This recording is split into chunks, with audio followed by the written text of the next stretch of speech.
आपण पाहत आहात झुंजार SC37 न्यूज उस्मानाबाद।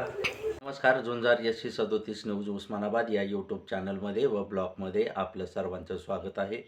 मी आप्पासाहेब शिरसाटे, झुंजार SC37 न्यूज उस्मानाबाद या यूट्यूब चॅनलचा व ब्लॉगचा मुख्य संपादक आपणास देत आहे।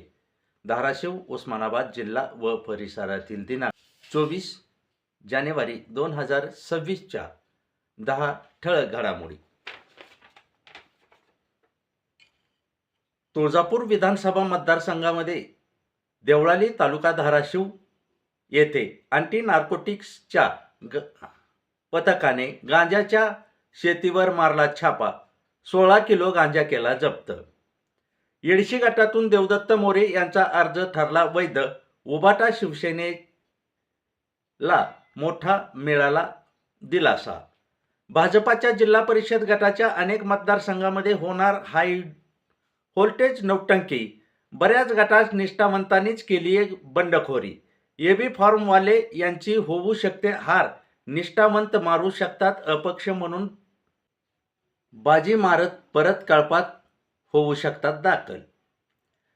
धाराशिव उस्मानाबाद नगर परिषद विषय समितीच्या सभापती पदाच्या निवडी बिनविरोध, महिला बालकल्याण वैशाली सुशांत सोनवणे, उपसभापती दीपाली पाटील, बांधकाम सभापती अभिजित काकडे, पाणी पुरवठा विलास लोंढे, शिक्षण क्रीडा प्रवीण माळी, नियोजन विकास आकाश तावडे, बहुचर्चित स्वच्छता व आरोग्य उपाध्यक्ष अक्षय ढोबळे यांच्यावर कचरा व आरोग्य नियोजनाची जबाबदारी। अतिप्रतिशत जनगणना 2027च्या पहिल्या टप्प्याची घोषणा झाली। प्रत्यक्ष कामास 1 एप्रिल पासून होऊ शकते सुरुवात।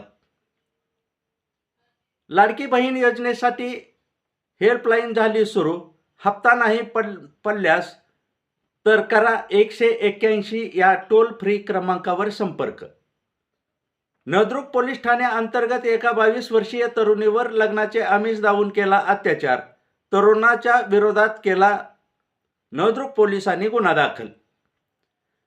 भूम तालुक्यात जिल्हा परिषद पंचायत समिती गणामध्ये व गटामध्ये चुरशीच्या लढती मध्ये चित्रामध्ये होऊ लागला बदल, माघारी घेण्याच्या शेवटच्या दिवशी नंतर चित्र होईल स्पष्ट। लोहारा तालुक्यात जिप व पंचायत समितीच्या सर्वच उमेदवार तैटीवर, माघार घेण्यास कोणीच होईना तयार। नरमाईची 27 तारखेपर्यंत करावी लागेल प्रतीक्षा। सामाजिक न्याय विभागाच्या मिनी ट्रॅक्टर योजनेसाठी 3,15,000 रुपये सबसिडी मिळते। स्वयंसहायता बचत गटांनी संपर्क साधून अर्ज करण्याचे केले आवाहन। या होत्या धाराशिव उस्मानाबाद व परिसरातील 10 ठळक घडामोडी। अशाच घडामोडी पाहण्यासाठी झुंजार SC37 न्यूज लाईक करा, शेअर करा, सबस्क्राईब करा, तसेच बेल आयकॉन दाबायला विसरू नका। धन्यवाद, शुभरात्री।